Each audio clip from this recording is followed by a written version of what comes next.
오늘의 주요 뉴스입니다. 대구 함지산에서 난 불이 민가로 번지면서 산불 대응 3단계와 국가소방동원령이 발령되고 주민 1,200여 명이 긴급 대피했습니다.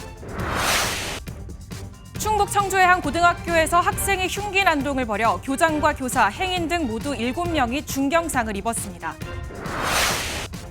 유심 서버를 해킹당한 SK텔레콤이 유심을 무상으로 교체해주기로 한 전날 재고 부족으로 곳곳에서 혼란이 벌어졌습니다. 이재명 더불어민주당 대선 후보가 이승만, 박정희, 김영삼, 김대중 전 대통령 묘역을 모두 참배하면서 공식 대선 일정을 시작했습니다. 시청자 여러분, 오늘은 또다시 발생한 산불 소식으로 시작하겠습니다.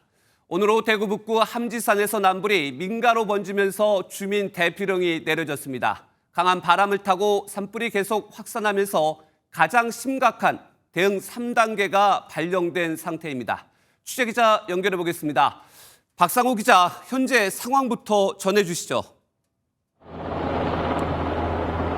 네, 저는 지금 주민 대피령이 내려진 대구 북구 조야동 주택가에 나와 있습니다. 산불이 이곳 주변까지 번지면서 일대가 희뿌연 연기로 뒤덮였는데요. 마스크 없이는 숨을 쉬기도 쉽지 않은 상황입니다.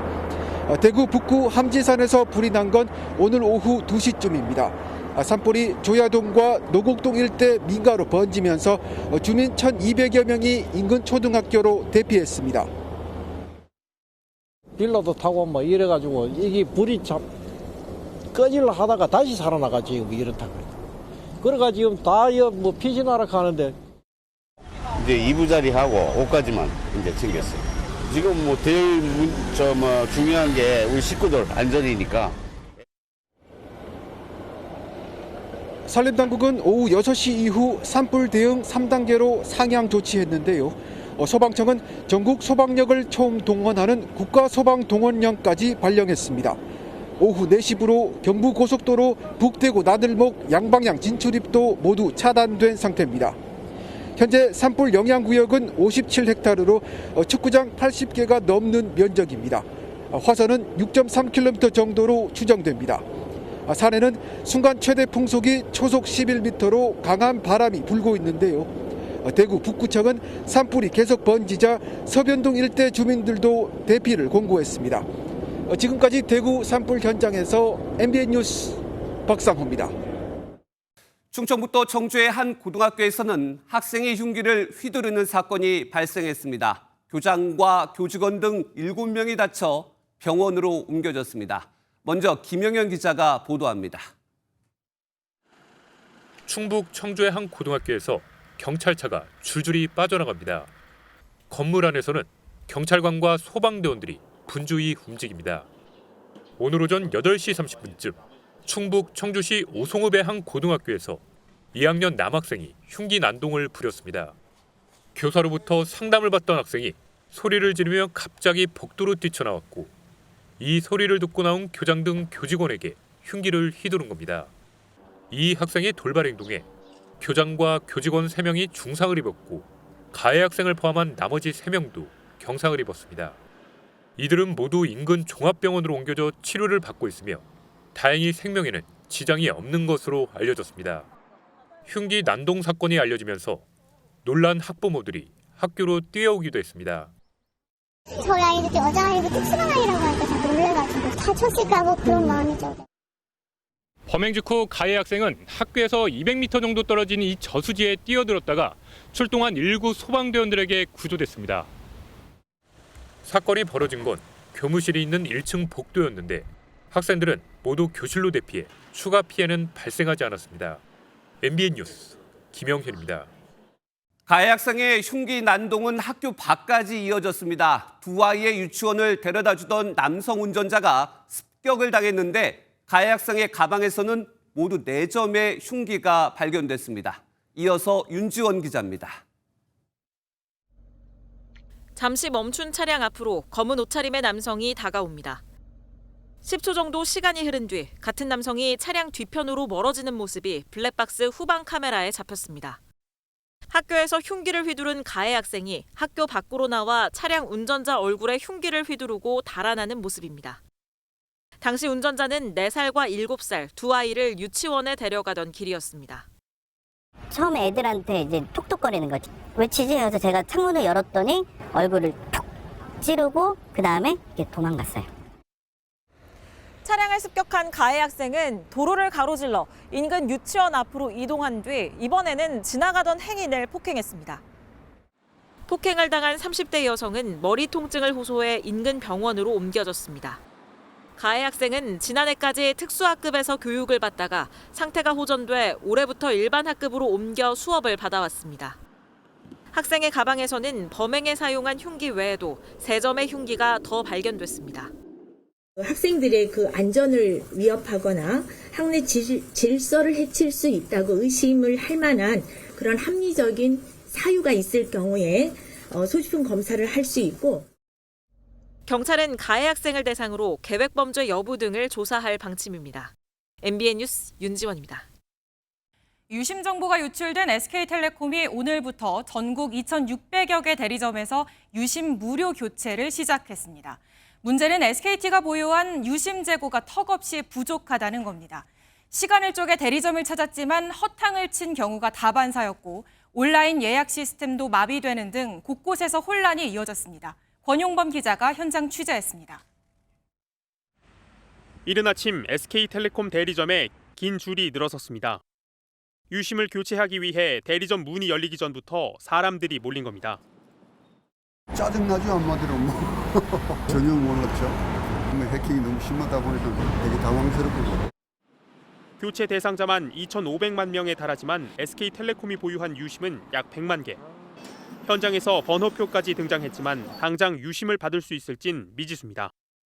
오늘까지 요거 나눠드린 분까지 재고가 있을 것 같아서. 여기저기 찾아왔는데 어쨌든 이쪽이 제일 가까워서 일단 나온 거예요. 다시 한번 와야겠죠? 혼란은 비단 대리점 한두 곳만의 문제는 아니었습니다.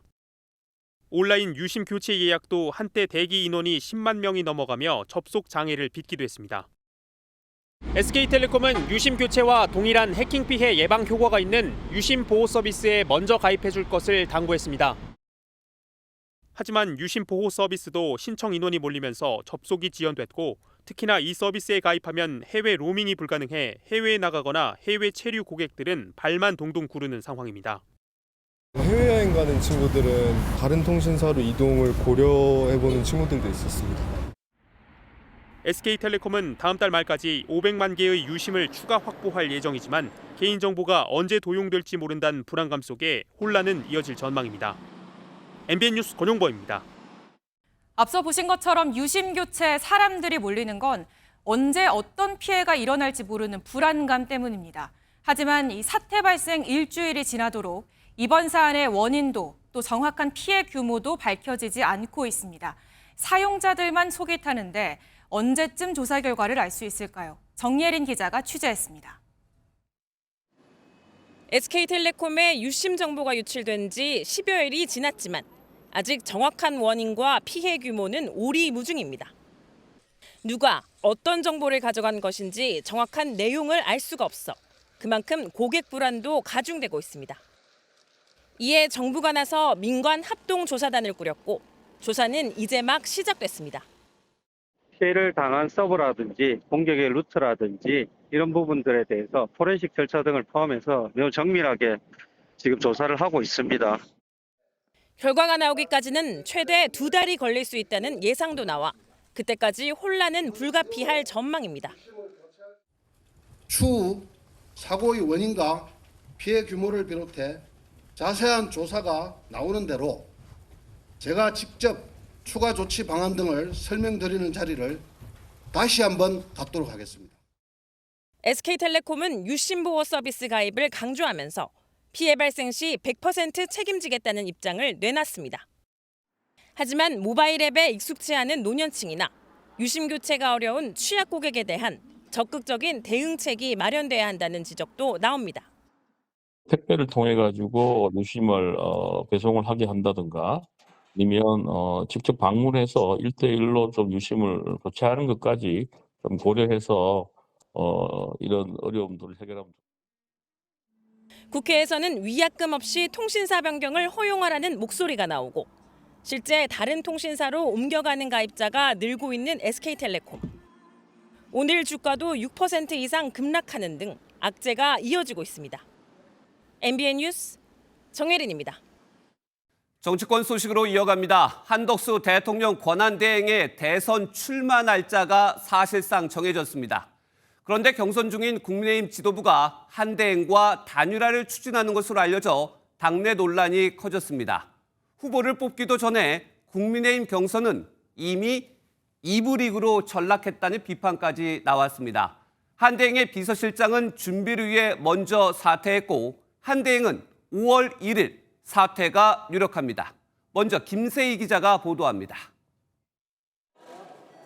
손용택 국무총리 비서실장이 오늘 사직서를 제출했습니다. 손 실장은 한덕수 대통령 권한대행이 총리를 취임할 때부터 민정실장에 이어 비서실장을 맡아 한대행의 핵심 측근으로 불립니다. 총리실은 손 실장이 개인의 선택을 사유로 사직서를 제출했다고 밝혔고 손 실장은 국회 정무위 전체 회의에도 불참했습니다. 손 실장의 사임으로 한대행의 대선 출마가 임박했다는 분석에 힘이 실리고 있습니다. 한대행의 출마를 돕기 위해 총리실의 일부 다른 참모들도 사표를 낼 것이라는 전망도 나옵니다. 한대행의 사퇴 시점은 다음 달 1일, 출마 선언은 2일이 유력할 것으로 전해집니다. 현재 한대행은 모레 한국을 방문할 예정인 존 펠란 미국 해군성 장관과 접견 일정을 검토하고 있습니다. 존 장관이 한미 간 핵심 이슈인 조선업 등 사안을 논의하기 위해 한국을 방문한 만큼 한대행이 관세 협상을 마무리하고 사퇴할 것이란 관측이 우세합니다. 한덕수 대행의 출마가 기정사실화되는 분위기 속에 출마 메시지와 형식은 물론 향후 단일화 협상 전략까지 국민의힘과 대선 예비 후보들이 촉각을 곤두세우고 있습니다. MBN 뉴스 김세희입니다. 이제 국민의힘 대선 경선은 끝나도 끝난 게 아닌 게 됐습니다. 1등을 당 대선 후보로 내세우는 게 아니라 한덕수 대행과 단일화에 나설 것으로 보입니다. 이번에는 권영세 비상대책위원장이 추진했는데 당내 반응은 극명하게 엇갈렸습니다. 이지율 기자가 알아봤습니다. 권영세 국민의힘 비상대책위원장이 정대철 대한민국 헌정회장에게 단일화 지원 요청을 한 것으로 확인됐습니다. 말씀 잘해주세요 그러더라고. 다 내포된 소리들이지. 권 위원장의 발언은 한대행이 국민의힘 최종 후보와 단일화한 뒤 국민의힘 후보로 대선에 출마할 수 있도록 설득해달란 취지로 해석됐습니다. 정 회장은 또 한대행이 대선 출마 결심을 굳힌 것 같다며 이번 주 회동하기로 했다고 밝혔습니다. 당내에선 후보 경선 중에 지도부가 외부 인사와의 단일화를 언급하는 게 적절치 않다는 비판이 나왔습니다. 한 수도권 의원은 MBN과 통화에서 지금은 우리 후보가 집중받아야 하는 시간인데 전당대회까지 앞두고 자꾸 한대행 얘기가 나오니 걱정스럽다고 우려했습니다. 반 이재명 빅텐트를 위해 지도부가 해야 할 일이란 반론도 존재합니다. 한 영남권 의원은 지도부는 여러 이벤트를 통해 반 이재명 빅텐트를 쳐야 하는 입장이라며 한대행 편을 들려는 의도는 아닌 것 같다고 말했습니다. 패배주의적인 행보란 일각의 지적에 대해 권 위원장은 직접 나서 향후 예상되는 반명 단일화나 소위 빅텐트 과정에서 우리 당을 부탁하는 것이 뭐가 부적절하고 왜 패배주의인지 잘 모르겠다고 주장했습니다. 당 지도부가 공개적으로 단일화 입장을 밝히면서 국민의힘 최종 후보와 한대행의 단일화는 불가피한 수순이란 전망이 나옵니다. MBN 뉴스 이지율입니다. 한덕수 대행과의 단일화에 찬성 입장을 밝혔던 국민의힘 경선 후보들도 그야말로 발끈했습니다. 지도부가 당내 경선도 안 끝났는데 노골적으로 이른바 한덕수 띄우기에 나서는 것은 상식이 아니라고 비판했습니다. 김도영 기자의 보도입니다. MBN 국민의힘 대선 경선 토론회 당시 안철수 후보를 뺀 나머지 후보들은 한덕수 차출론에 언짢지 않다고 밝혔습니다. 함께해서 반드시 이재명을 이기는데 도움이 되도록 했으면 좋겠습니다. 저는 그렇게 아이디어를 막 내는 것 자체가 우리의 역동성 중에 하나다라고 생각합니다. 한덕수를 뛰어넘지 못하고 어떻게 이재명을 잡을 수 있겠는가? 이틀 만에 분위기가 바뀌었습니다. 지도부조차 한덕수 띄우기에 나선 모습에 후보들은 언짢은 기색을 드러냈습니다. 경선이 진행되는 과정에서 자꾸 그런 얘기하는 것 그렇게 좋아 보이지 않습니다. 그건 패배주의 아닌가요? 홍준표 후보는 탄핵당한 정권의 총리, 장관이 대선에 출마하는 게 상식에 맞냐며 비판했습니다. 그러면서 단일화 압박을 받고 있는 후보들의 처지를 노무현 전 대통령의 상황에 빗댔습니다.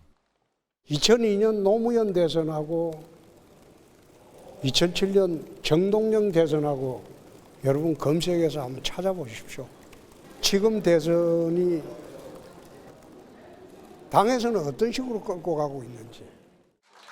노 전 대통령은 2002년 대선을 앞두고 대선 후보로 선출됐지만 당 주류에 떠밀려 제3지대 정몽준 후보와 단일화에 나서야 했습니다. 2007년 대선은 당시 정동영 후보가 이명박 후보에게 큰 격차로 패배했는데 현재 국민의힘 지도부가 대선보다 차기 당권에만 신경 쓰고 있다는 비판이란 해석이 나오고 있습니다. MBN 뉴스 김도형입니다. 더불어민주당은 이제 심판이 아닌 선수로 뛰게 된 한덕수 권한대행에 대한 비판의 수위를 높였습니다. 한 대행을 향해 내란 공범의 주술 후보라고 비난하며 본선 경쟁력도 평가절하했습니다. 이 내용은 표선우 기자가 전해드립니다. 대선 후보 선출 뒤 열린 더불어민주당 첫 공개 지도부 회의. 민주당은 이재명 후보를 중심으로 압도적 정권 교체를 이루겠다는 의지를 드러내면서 출마 임박이 관측되는 한덕수 권한대행에 대한 견제에도 나섰습니다. 한 대행을 내란 공범으로 규정하는 건 물론 과거 행적들을 나열하며 비판 수위를 높였습니다.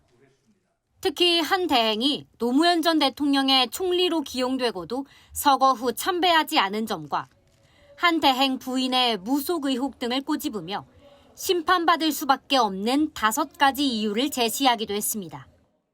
내란 내, 주술 주, 의리 없음 의, 무능 무, 방탄 방, 내주 의무 방, 오 불가론 후보입니다. 빨리 옷을 벗고 출마해서 내주 의무 방, 오 불가론 국민의 심판을 받기 바랍니다. 한 대행의 본선 경쟁력을 평가절하하며 이른바 한덕수 빅텐트를 향한 비아냥도 이어졌습니다.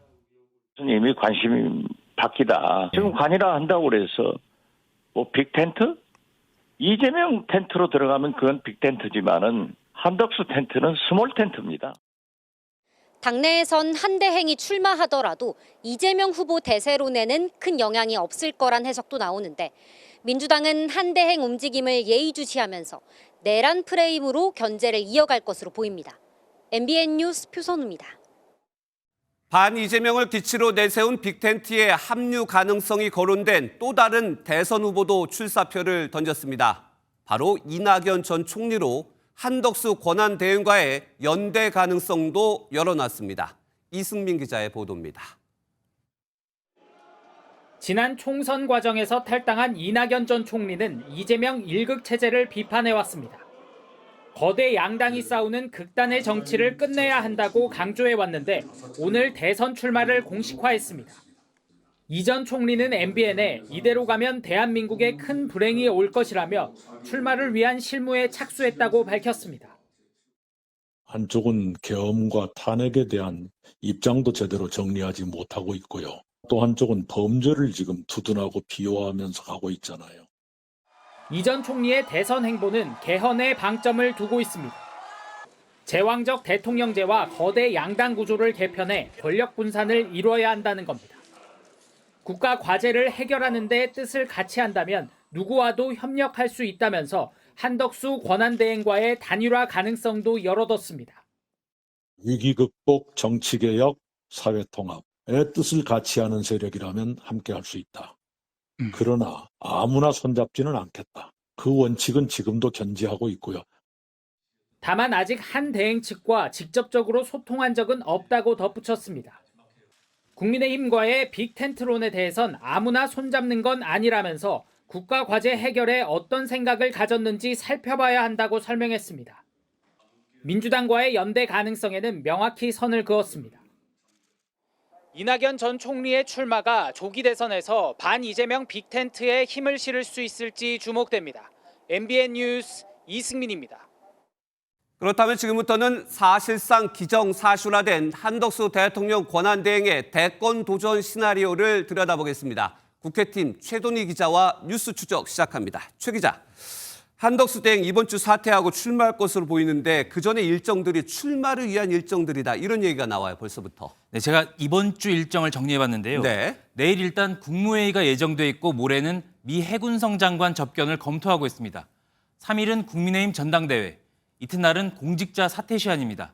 한 대행으로선 탄핵 사유였던 헌재재판관 임명 법안에 대해 거부권을 행사하고 이를 통해서 법적 정당성을 확보하고 미 핵심 인사 면담을 통해선 대미 카운터 파트너, 통상 전문가 이미지를 부각하겠다는 전략입니다. 여기에 국민의힘 경선 일정과도 충돌을 피해서 출마 컨벤션 효과를 극대화하려는 의도가 있습니다. 네, 이른바 컨벤션 효과를 극대화하기 위한 일정으로 짜여져 있다. 이렇게 말씀을 하셨는데 궁금한 건 한 대행이 어떻게 국민의힘 후보와 단일화하는 거냐예요. 일단 국민의힘에는 들어가질 않는 거죠. 네, 그렇습니다. 앞서 보셨다시피 경선 흔행과 별개로 이번 경선은 결승이 아니라 준결승이라는 지적이 많은데요. 그렇죠. 국민의힘 후보가 당 밖에 있는 한 대행과 다시 단일화해야 하는 방식이기 때문입니다. 네. 문제는 이걸 어떻게 정하느냐인데 후보들마다 생각이 조금 다릅니다. 대체로 짧게 끝내야 한다는 인식은 같은데요. 촉박한 대선 일정과 경선 후유증 최소화 취지입니다. 특히 한 대행의 본선 경쟁력을 고려할 때 상대적으로 무난한 단일화 방식을 던져야 당내 경선에서 유리하다는 판단도 깔려 있습니다. 단일화를 위해서는 국민의힘 후보들, 즉 4명이 다 찬성을 해야 될 것 같은데 좀 각자 입장이 다르지 않습니까? 어떻습니까? 일단 입장과 온도차는 있지만 방식 면에서 김문수, 홍준표 후보는 같은 결입니다. 예. 신속하고 이의제기 없는 이른바 원샷 경선 방식인데요. 2002년 대선 노무현, 정몽준 모델입니다. 그래서 그 여론조사 결과에 저희들이 흔쾌히 승복한 것에 대해서 저희는 아직도 잘했다고 생각하고 대세론 저지, 후발주자 간 연대라는 양상이 비슷하기 때문입니다. 이후에 이낙연, 이준석 후보와도 반명 빅텐트도 노려보겠다는 건데 국민의힘 한 지도부도 국민 경선을 통한 단일화 이후에 추가적인 단일화 없이 선거연대 방식으로 결국 논의되지 않겠냐고 전했습니다. 네, 지금 말씀하신 것처럼 탄핵에 반대했던 반탄파들은 결이 비슷하고 찬성. 그러면 탄핵에 찬성했던 찬탄파 후보들의 분위기는 어떻습니까? 안철수, 한동훈 후보는 다소 소극적인 분위기입니다. 네. 공교롭게 이들 모두 찬탄파로 두 후보 모두 중도 확장성을 내세우는 만큼 단일화가 경쟁력을 떨어뜨릴 수 있다고 보는 것 같습니다. 변수는 또 있는데요. 대선 후보로 선출되면 당의 전권을 갖게 되는 당무 우선권을 확보하게 됩니다. 네. 때문에 후보에 따라서 단일화의 속도가 붙을 수도 있고 반대로 시간을 끌다가 무산될 가능성도 있습니다. 시간도 그렇게 남지 않았어요. 11일까지 후보 등록을 해야 됐기 때문에 그 일정이 촉박한데 어떻습니까? 그래서 다음 주가 단일화의 골든타임이라는 얘기가 나오는데요. 국민의힘으로선 후보가 결정되고 후보 등록 마감일인 11일 전까지 단일화가 이뤄지는 게 최선입니다. 11일이 지나면 당대선 후보를 바꿀 수 없기 때문인데요. 결국 한 대행이 일단 무소속으로 후보 등록을 하고 이후에 국민의힘 후보와 단일화해야 하는데 이럴 경우 문제가 있습니다. 선거 자금과 후보 기호가 관건입니다.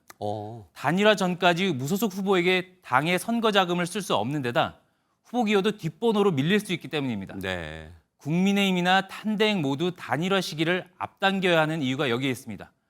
국민의힘 관계자는 경선도 끝나기 전에 벌써부터 단일화 언급이 지도부에서 나오는 것도 바로 이 때문이 아니겠냐고 전했습니다.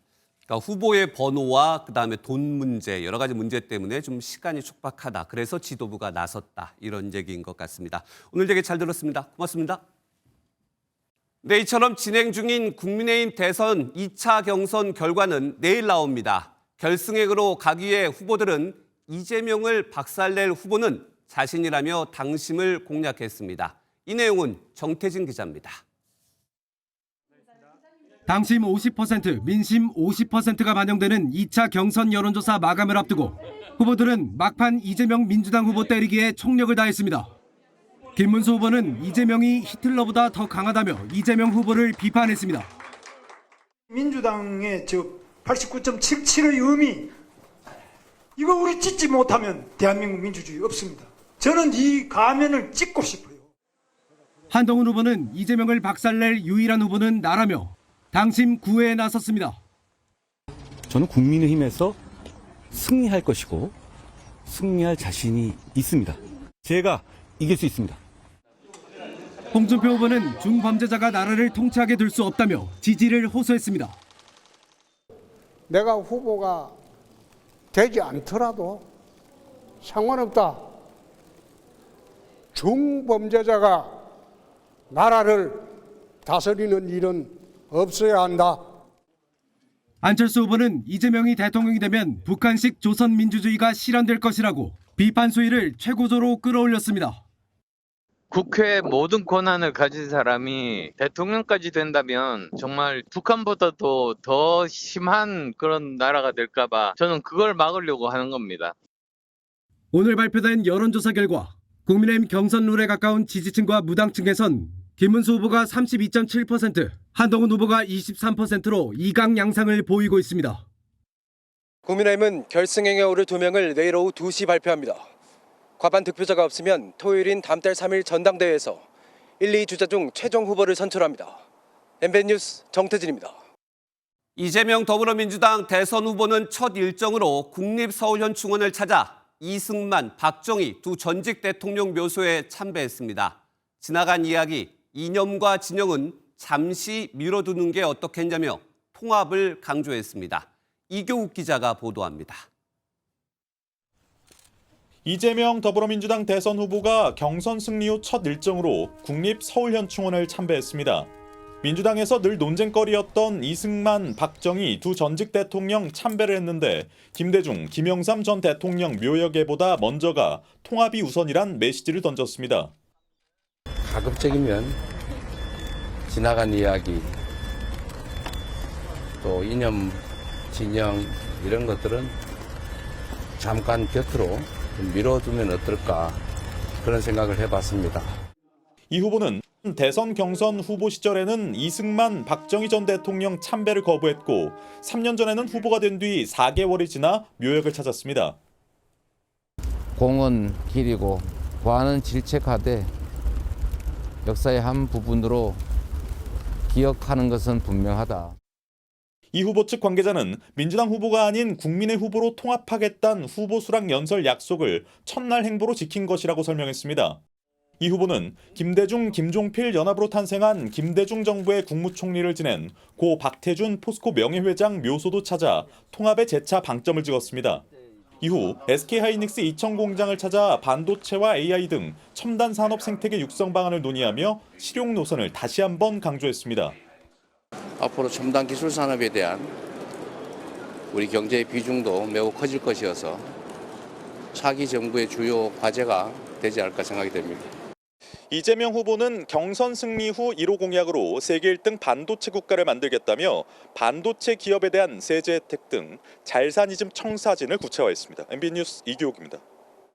이재명 후보의 이른바 우클릭은 선대위 구성에서도 드러났습니다. 보수 책사로 알려진 윤여준 전 장관을 상임 선대위원장으로 영입하면서 외연 확장에 주력했습니다. 이어서 정태훈 기자가 보도합니다. 대선 후보가 확정된 민주당은 곧바로 본선을 향한 선대위 구성 작업에 착수했습니다. 핵심은 진영을 가리지 않는 능력 위주의 통합 인선입니다. 보수든 진보든 당이든 당 바깥이든 관계없이 능력과 경륜 그리고 국민이 보시기에 저 정도 분이면 괜찮다라거나 평판 등등 이런 것들을 두루 고려해서 실제로 민주당은 상임선대위원장 자리에 보수 책사로 불리는 윤여준 전 환경부 장관을 영입했습니다. 평소에도 저에게 조언도 많이 해주시고 고언도 많이 해주십니다. 선대위를 전체적으로 한번 맡아주십사 부탁을 드렸는데 다행히 응해 주셨습니다. 과거 이회창 전 한나라당 총재 시절 참모를 역임한 윤 전 장관은 문재인 전 대통령의 후보 활동을 돕고 국민의당 창당위원장을 역임하는 등 진영을 넘나드는 행보를 보여왔습니다.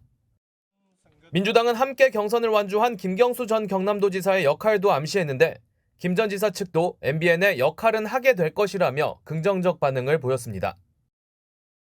당내에서도 이번 경선 캠프를 이끌었던 윤호중 강훈식 의원부터 지난 총선 등을 통해 핵심 친명으로 자리 잡은 김민석 수석 최고위원을 포함한 다양한 인물들이 인선물망에 거론되고 있습니다. MBN 뉴스 정태웅입니다. 네, 정치톡톡 오늘은 조일호 기자와 함께하겠습니다. 조 기자, 키워드 한번 볼까요? 김문수 의원이 나왔고 삐끼삐끼는 야구장에서 이렇게 춤추는 거 아닌가요? 김문수 후보가 췄나요? 김문수 후보가 직접 준 건 아닌데요. 네. 이 삐끼삐끼는 말씀하신 것처럼 프로야구에서 이 치어리더들이 추는 춤입니다. 예. 이 기아 투수가 상대팀 타자를 삼진아웃 시켰을 때 치어리더들이 상대를 약올리는 듯한 춤을 추기 시작한 게 온라인상에서 화제가 되면서 국내는 물론 해외에서도 유명해졌습니다. 네, 그런데 김문수 후보가 직접 춤을 안 췄는데 어떻게 얘기가 나왔나요?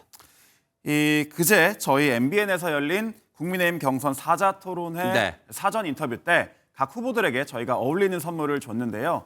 평소 턱걸이로 체력을 뽐내온 김 후보에게는 아령을 선물했습니다. 네. 그랬더니 김 후보 기자가 질문하는 와중에도 아령을 들었다 내렸다 운동을 이어갔는데요. 이 모습이 삐끼삐끼 춤과 비슷했는지 김 후보 캠프 측에서 영상을 만든 겁니다.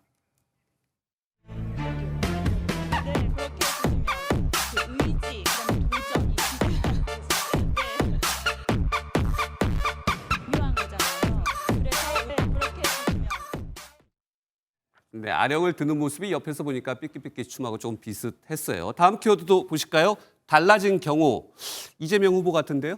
맞습니다. 최근 암살 위협 등을 이유로 방탄조끼를 입기도 했었던 이재명 전 대표가 이제 민주당의 최종 후보가 되면서 경호도 달라졌습니다. 네. 지난 대선 때 이 후보에게 30여 명의 경찰 경호 인력이 배치됐는데 이번엔 테러 위협 등의 이유로 더 늘어날 전망입니다.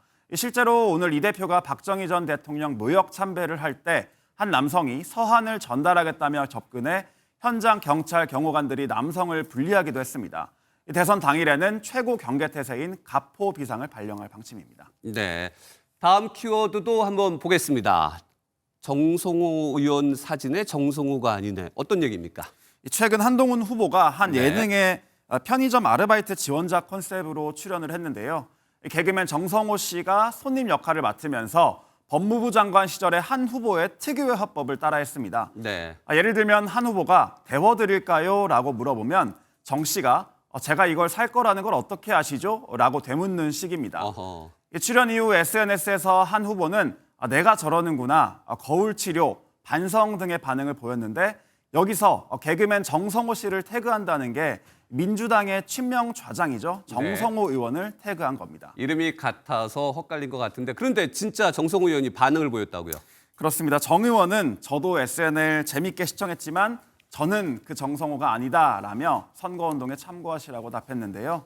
상대가 친명 좌장으로 불리는 인물이어서 정치적 의도가 있는 거 아니냐 이런 얘기도 나왔지만 한 캠프 측에서는 실무진의 실수라고 밝혔습니다. 네. 게시글도 삭제했고요. 정치톡톡은 여기까지 듣겠습니다. 조일호 기자였습니다. 고맙습니다. 다음 소식입니다. 검찰이 내일 윤석열 전 대통령 부부의 공천 개입 의혹 핵심 인물인 명태균 씨를 서울로 불러 조사합니다. 윤 전 대통령 부부 관련 내용도 확인할 것으로 보이는데 김건희 여사의 소환이 임박했다는 관측이 나옵니다. 이혁재 기자가 보도합니다. 윤석열 전 대통령과 김건희 여사가 명태균 게이트 사건에서 받는 혐의는 크게 두 가지입니다. 지난 대선 당시 명태균 씨로부터 81차례의 여론조사를 제공받고 그 대가로 김영선 전 국민의힘 의원의 공천을 해줬다는 게 첫 번째입니다. 또 2022년 보궐선거와 지난해 총선에서 특정 인물 공천을 위해 개입했다는 의혹도 받고 있습니다. 명 씨는 보석으로 풀려난 이후 윤 전 대통령 부부 혐의에 대해 뚜렷한 입장을 밝히지 않아 왔습니다. 확인하고 검토하고 그러면 또 제 입장을 밝힐 때가 있지 않겠습니까?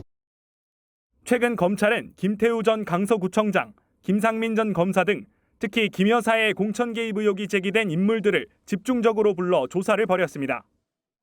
수사의 초점을 김 여사에게 맞춘 것으로 보이는데 명 씨가 내일 서울에서 검찰 조사를 받는 건 처음입니다. 명 씨 측은 MBN과 통화에서 검찰이 기존에 조사하던 것을 마무리하려고 부른다고 들었다며 취재진 앞에서 입장을 밝히겠다고 밝혔습니다. 검찰은 명 씨를 상대로 윤 전 대통령 부부 혐의 입증에 필요한 질문들을 던질 것으로 보입니다. 또 명 씨가 2021년 재보궐선거 당시 오세훈 서울시장의 후원자로부터 여론조사 비용을 대납받은 의혹에 대해서도 조사가 이루어질 걸로 보입니다. 검찰은 관련자들 조사를 마치는 대로 김 여사에 대한 소환 조사에도 나설 걸로 전망됩니다. MBN 뉴스 이혁재입니다. 최근 강남 일대에서 초등생을 상대로 한 유괴 의심 신고가 잇따르며 학부모와 학생들이 불안에 떠는 일이 있었습니다. 그런데 용돈을 주겠다며 초등학생을 유인해 강제추행한 40대 남성이 경찰에 붙잡힌 사실이 MBN 취재 결과 확인됐습니다. 박혜빈 기자의 단독 보도입니다. 검은색 모자를 쓴 남성이 문을 열고 계단을 내려오더니 마사지 업소에 들어옵니다. 오자마자 휴지로 손을 닦은 이 남성은 마사지 종류를 고른 뒤 방 안으로 들어갑니다. 초등학생을 유인해 강제추행한 40대 남성 A씨가 마사지 업소로 도주해 숨는 모습입니다. 카운터에 와서 돈 지불하고 평소 사람하고 똑같이 들어갔어요. 술은 먹었더라고요. 아주 인사불성될 정도로는 안 먹고. A씨는 지난 25일 밤 10시 50분쯤 용돈을 주겠다며 초등학생에게 접근한 뒤 초등학생이 필요 없다고 거절하자 강제추행한 혐의를 받고 있습니다. A씨는 인적이 드문 서울의 한 주택가 골목길 주차장으로 초등학생을 유인해 범행을 저지른 것으로 조사됐습니다. 논란 피해 초등학생은 자전거를 타고 범행 장소로부터 300m 떨어진 골목으로 도망친 뒤에야 경찰에 신고한 것으로 전해졌습니다. 경찰은 CCTV 분석을 통해 약 1시간 만에 사건 발생 장소로부터 1.2km 떨어진 마사지 업소에서 A씨를 검거했습니다. 최근 서울 강남권 초등학교 인근에서 납치 시도로 보이는 사건이 잇따라 발생하면서 어린 자녀를 둔 학부모들의 불안이 커지고 있습니다. MBN 뉴스 박혜빈입니다. 강원 강릉의 한 주택가에서 포탄이 폭발하는 사고가 났습니다. 고물인 줄 알고 주워온 고철이 위험천만한 포탄이었던 건데요. 80대 노부부가 크게 다쳤는데 현장에는 이렇게 주워온 포탄이 한두 개가 아니었습니다. 보도에 장진철 기자입니다. 주택가에서 연기가 피어오르고 지나가던 행인은 뒷걸음질을 칩니다. 집 마당 콘크리트 바닥은 구멍이 났고 유리창과 창틀도 산산조각이 났습니다. 마치 폭격을 맞은 것처럼 부서졌는데 진짜 포탄이 폭발한 겁니다. 80대 노부부가 주워온 고물을 분류하던 중이었습니다. 방 안에 이렇게 들어앉았는데 이 소리가 완전히 변기에서 폭탄 떨어지는 그런 소리 같아요. 황한 기. 이 사고로 80대 노부부가 크게 다치는 등 3명이 병원에서 치료를 받고 있습니다. 폭발의 충격으로 옆집 출입문에는 파편 자국이 남아있고 이렇게 문 너머 창고 유리창은 산산조각이 났습니다. 현장에는 박겨 포탄으로 추정되는 녹슨 포탄이 10개가 넘게 있었습니다. 10년도 더 된 것으로 보고 있습니다. 해체하시던 할아버지가 터진 건 하나고 그 옆에 이제 쪼가리라든지 녹슨 거 이런 거에서 한 10여 개 정도로 확인이 됩니다. 군 당국은 현장에서 포탄을 수거해 제조 연도와 재원 등을 분석 중입니다. 경찰은 고물상에 어떻게 이 포탄이 유입됐는지 등 정확한 사고 경위를 조사하고 있습니다. MBN 뉴스 장진철입니다. 보증금과 임대료만 내면 동남아 현지 숙박 운영을 대행해주고 수익까지 보장하겠다고 속여 수억 원을 가로챈 일당이 붙잡혔습니다. 경찰은 캄보디아에 있는 총책 검거를 위해 인터폴의 적색 수배도 요청했습니다. 손성민 기자가 단독 보도합니다. 지난해 11월에 출범한 동남아 여행 숙박 공유 서비스 플랫폼인 트립호스트입니다. 출범 전인 지난해 8월부터 회사 측은 임대료와 보증금만 내면 숙박 운영을 대신해주고 수익까지 보장한다며 투자자들을 모아왔습니다. 매달 안정적인 수익, 나도 가능할까? 소액으로 숙박업시장? 트립호스트는 집에서도 간편하게. 전국에서 모인 투자자들은 수백만 원에서 수천만 원을 쏟아부었는데 투자 이튿날부터 실제 수익금 명목으로 돈이 들어왔습니다. 그 다음 날부터 해서 수익이 보이는 거예요. 베트남에 있는 선배한테도 물어보고 이것저것 물어보니까 이게 사실인 거죠. 이제 그때부터 이제 투자를 붓기 시작한 거죠. 하지만 지난 14일 트립호스트의 홈페이지와 고객센터가 모두 폐쇄됐습니다. 투자자들에게 안정적으로 수익금을 지급한다고 했지만 실은 6개월이나 1년 단위 장기 투자 상품으로 추가 투자를 유도하는 이른바 폰지 사기였던 겁니다. 총책 A씨는 89명으로부터 18억 원을 뜯어낸 것으로 드러났는데 피해 규모는 더 커질 것으로 보입니다. 트리포스트 관계자 등 21명을 적발한 경찰은 8명을 구속하고 총책인 A씨가 캄보디아에 본거지를 두고 있다는 정황을 포착해 인터폴에 적색 수배를 요청했습니다. MBN 뉴스 손성민입니다. 전남 안마도에는 사람보다 이렇게 꽃사슴이 더 많이 삽니다. 축산업자가 섬에 들여왔다가 유기한 사슴들이 늘어난 건데요. 주민은 물론 생태계까지 피해를 입자 정부가 유해동물로 지정해 개체수를 조절하기로 했습니다. 강세현 기자입니다. 꽃사슴이 민가와 멀지 않은 산을 유유히 걸어가고 사람이 앉는 평상 옆에서 휴식을 취합니다. 주민이 200명도 안 되는 안마도에는 900마리가 넘는 사슴이 살고 있습니다. 1980년대 축산업자가 꽃사슴을 유기한 뒤에 숫자가 불어났습니다. 전국의 고라니 서식 밀도는 제곱킬로미터당 7마리입니다. 그런데 안마도에는 이 수치의 23배에 달하는 제곱킬로미터당 162마리의 꽃사슴이 살고 있습니다. 좁은 섬에 많은 개체가 몰려있어 수목과 농작물이 피해를 입고 있습니다. 고추 같은 것이나 이런 거, 뭐 마늘 같은 거 심으면, 채소 같은 거 심으면 그걸 싹 이런 철망을 이렇게 다 쳐놔도 근데 막 뛰고 넘어버려요. 몇 번을 쳐도 필요가 없어요. 하지만 꽃사슴이 야생동물이냐 가축이냐 논쟁 속에 관리의 사각지대에 놓여 있었습니다. 산도 다 갈고 막 그러니까 이게 피해가 좀 크죠. 이런 피해가 좀 몇 년째 지금 이것 때문에 지금 고민이 많이 있는 것 같아요. 국민권익위원회가 나서 관계부처의 제도 개선을 권고하며 대책이 마련됐습니다. 환경부는 꽃사슴을 유해 야생동물로 지정해 피해가 발생하면 포획하도록 할 방침입니다. 농식품부는 사육업자가 가축을 유기하면 처벌할 수 있는 법안을 추진하고 있습니다. 1년 이하의 징역 또는 1천만 원 이하의 벌금에 처하도록 하는 내용의 축산법 개정안을 발의하였으며 꽃사슴이 좁은 섬에 남게 된 건 인간의 책임이라는 지적 속에 포획은 생태계 보호를 목표로 최소한으로 해야 한다는 목소리도 나옵니다. MBN 뉴스 강세현입니다. 취임 100일을 앞둔 트럼프 미국 대통령의 지지율이 역대 가장 낮은 수준으로 떨어졌습니다. 지지율이 떨어진 건 관세 정책 때문인데 트럼프 대통령은 그래도 정면 돌파를 선택했습니다. 워싱턴에서 강영구 특파원입니다. 취임 100일을 앞둔 트럼프 대통령의 직무수행 긍정평가가 39%에 불과한 것으로 드러났습니다. 특히 관세 정책에 대한 부정평가는 64%에 달했습니다. CNN 여론조사에서도 트럼프 대통령의 지지율 하락세가 뚜렷했습니다. 취임 100일 기준 1950년대 아이젠하워 전 대통령 이후 가장 낮은 지지율입니다. He was elected to fix the economy, just 39%. And of course, the tariff war, 34% on that. The numbers for Donald Trump are awful in this. 지지율 하락에도 트럼프 대통령은 관세 효과를 강조하며 상황 반전을 노렸습니다. 자신의 SNS에 관세가 부과되면 많은 사람들의 소득세가 크게 줄거나 완전히 면제될 것이라며 관세를 담당할 대외소득청 출범도 예고했습니다. So when you look at what's happening, I think so. You know, I said there'd be a transition.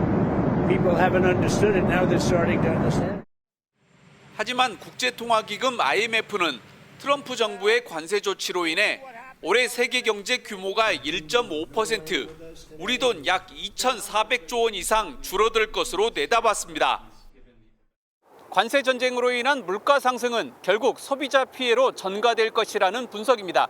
워싱턴에서 MBN 뉴스 강영구입니다. 이란 남부의 최대 항구에서 발생한 대형 폭발로 최소 40명이 숨지고 부상자는 1,000명 넘게 늘었습니다. 원인을 두고 여러 추측이 나오는 상황에서 이란 정부의 대응에 대한 불만도 커지고 있습니다. 보도에 한여혜 기자입니다. 항구 한쪽에서 불이 붙고 연기가 솟아오릅니다. 불길이 잠시 잠잠해지는가 싶더니 순식간에 거세지며 직원들이 대피하는 사이 폭발이 일어납니다. 현지 시각 26일 호르무즈 해협에 있는 이란의 최대 항구에서 대형 폭발이 발생했습니다. 강풍에 불이 걷잡을 수 없이 번지며 이튿날까지도 화재는 완전히 진압되지 못했습니다. 인명피해도 급증하고 있습니다. تعداد فوتی‌ها همون حدود 40 نفر است. امیدواریم که افزایش پیدا نکنه ولی متاسفانه احتمالش هست. 부상자도 1,000명이 넘었고 이란 정부는 28일을 애도일로 지정했습니다. تلاش خواهیم کرد که هم به کسانی که جانشون از دست دادن بگیم به خانواده‌هاشون رسیدگی کنن و هم عزیزانی که مجروح شدن حتما رسیدگی خواهیم کرد. 대형 폭발 이후 이란 내에서는 정부의 대응과 사고 원인을 두고 혼선이 빚어지는 모습입니다. 이곳은 이란 최대 항구로 다수 화학시설이 설치돼 있는데 이란 위기관리기구는 컨테이너에 보관된 화학물질이 폭발했을 가능성이 크다고 밝혔습니다. 반면 이란 군 당국은 미사일 고체 연료에 사용되는 화학물질을 폭발의 원인으로 지적하는 외신 보도에 대해 군사용 화물은 없었다고 부인했습니다. 이란 국민들이 인화성 물질을 관리하지 못한 정부를 비난하고 있다며 애도가 정부를 향한 분노로 바뀌고 있다고 외신은 전했습니다. MBN 뉴스 한여입니다. 캐나다 밴쿠버에서 열린 축제에서 차량이 시민들을 향해 돌진하면서 최소 11명이 숨지고 수십 명이 다쳤습니다. 용의자인 30대 남성은 현장에서 바로 체포됐는데 경찰은 테러 연루 징후는 없다고 밝혔습니다. 김문영 기자가 전합니다. 차량 앞부분이 크게 부서진 검은색 SUV가 도로 한가운데에 멈춰 있습니다. 이 근처에는 움직임 없이 쓰러져 있는 사람들과 검은 차량의 파편만이 가득합니다. 현지 시각 26일 캐나다 밴쿠버에 필리핀계 주민 수천 명이 모인 지역 축제 현장에서 검은 SUV가 군중을 향해 돌진한 뒤의 모습입니다. From like the start right there, he just pushed the gas all the way through the whole block right there, crashing into like everyone in his way. 이 사고로 최소 11명이 숨지고 수십 명이 다친 것으로 파악됐습니다. 경찰은 차량 운전자가 밴쿠버에 거주한 30대 남성이며 질환이 있는 것으로 파악됐다고 밝혔고 테러 가능성은 없다고 선을 그었습니다. So for terrorism, there should be some political, religious ideation behind it. There's no indicators that this individual had that. 한국인 피해는 확인되지 않았습니다. 캐나다 시민들은 혼자가 아니다라고 쓴 포스트잇 등을 써붙이며 희생자를 추모했습니다. So heartbreaking. Yeah, I was supposed to be here last night. I was supposed to come here around 7:30. 가슴 아픈 사고에 캐나다 정치권은 총선 하루 전 유세를 멈추고 애도의 뜻을 표했습니다. MBN 뉴스 김문영입니다. 북한이 러시아에 군대를 파병한 사실을 처음으로 공식 인정했습니다. 푸틴 러시아 대통령도 감사를 표했는데요. 다 아는 사실을 이렇게 서로 인정하고 나선 건 김정은 북한 국무위원장의 러시아 방문을 앞두고 북러 밀착을 과시하려는 의도로 보입니다. 강재묵 기자입니다. 북한 김정은 위원장이 러시아 파병을 직접 결정했다며 북한군 파병을 공식 인정했습니다.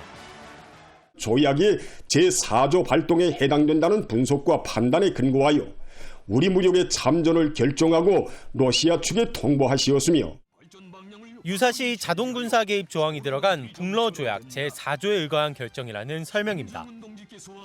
푸틴 러시아 대통령도 크루스쿠즈 해방에 도움을 준 북한 영웅들을 기릴 것이라며 공개적으로 파병 사실을 밝히며 환영했습니다.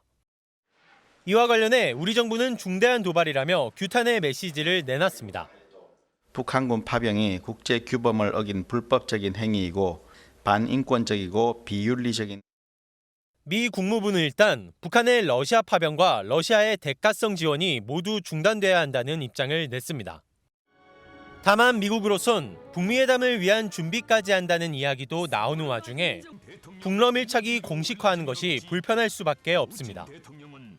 전문가들은 러시아 전승절까지 북러 밀착은 계속 과시될 것으로 전망합니다. 조만간 이루어질 방러 일정을 쿠르스크 전쟁 승리에 기여한 공로를 인정받고 최대한의 반대급부를 얻기 위한 계기로 활용할 가능성이 높습니다. 북한도 최근 숙청설까지 돌던 조용원 노동당 조직비서가 다시 모습을 보이는 등 각국과의 정상회담 준비에 나섰다는 분석도 이어집니다. MBN 뉴스 강재묵입니다. 예, 요즘 경제 상황이 암울합니다. 국제통화기금 IMF는 우리나라의 1인당 GDP 4만 달러 돌파 시점을 당초보다 2년이나 늦춰 4년 뒤에나 달성할 걸로 전망했습니다. 내년엔 대만에 역전당할 거라는 관측도 내놨습니다. 김태형 기자의 보도입니다. IMF는 지난해 10월 우리나라 1인당 국내 총생산 GDP가 올해 3만 7천 달러 선을 넘어 2027년에 처음 4만 달러를 뛰어넘을 것으로 내다봤습니다. 하지만 반년 만에 올해 1인당 GDP 전망을 4.1%나 대폭 줄였고 4만 달러를 넘어서는 시점도 2029년으로 2년 늦췄습니다. 미국의 관세 정책으로 세계 경제 자체가 위축된 영향으로 보이는데 자주 거론되는 대만과 비교하면 우리나라에 대한 조정폭은 유독 컸습니다. 올해 대만의 1인당 GDP 전망은 1.4%밖에 줄지 않았고 내년에는 우리나라가 추월당한다고 봤습니다. 2023년 대만의 1인당 GDP를 우리나라가 역전한 이후 3년 만에 다시 우위를 내준다는 전망입니다. 올해 우리나라 GDP 성장률 전망치가 1%로 대폭 깎였지만 대만은 2%대로 꾸준히 성장할 것이라고 내다본 영향입니다. 정치 불안이 계속되고 있고요. 미국과의 관세 전쟁에서 영향을 받을 산업들이 제조업이 주로인데 우리나라가 제조업 의존도가 높고 이미 1분기 마이너스 0.2% 역성장한 우리나라 입장에선 IMF의 경고가 더 뼈아플 수밖에 없습니다. 잠재 성장률이 계속 떨어지고 있는 이런 상황에서는 구조개혁에 대한 이런 얘기들이 정책적인 어떤 뒷받침으로 이루어져야 되지 않는가. 차기 정부는 관세 협상부터 경제 회복까지 짊어질 부담이 커지고 있습니다. MBN 뉴스 김태형입니다. 경기 침체가 길어지면서 서울 강남을 포함해 주요 노른자 상권마저 곳곳이 공실입니다. 돈을 쓰는 사람이 없으니 권리금도 안 받고 가게를 빼는 거겠죠. 이렇다 보니 은행들까지 상가 담보 대출은 꺼리고 있습니다. 강서영 기자가 현장을 다녀왔습니다. 사람이 끊임없이 오가는 강남대로 한복판이지만 상가 건물 한 채가 통째로 비었습니다. 옆 건물 1층도 상황은 마찬가지입니다. 유동인구만 하루 수십만 명인 강남역 상권조차 공실을 피해가지 못한 겁니다. 코로나 때가 터지면서 그때 좀 많이 변했고 그 이후로 회복이 잘 안 되는 것 같아요. 계엄 문제도 좀 있지 않았나? 신사동 가로수길의 공실률은 이미 40%를 넘어서 빈 가게를 찾는 게 더 쉬울 정도입니다. 가로수길 안쪽으로도 한번 들어가 보겠습니다.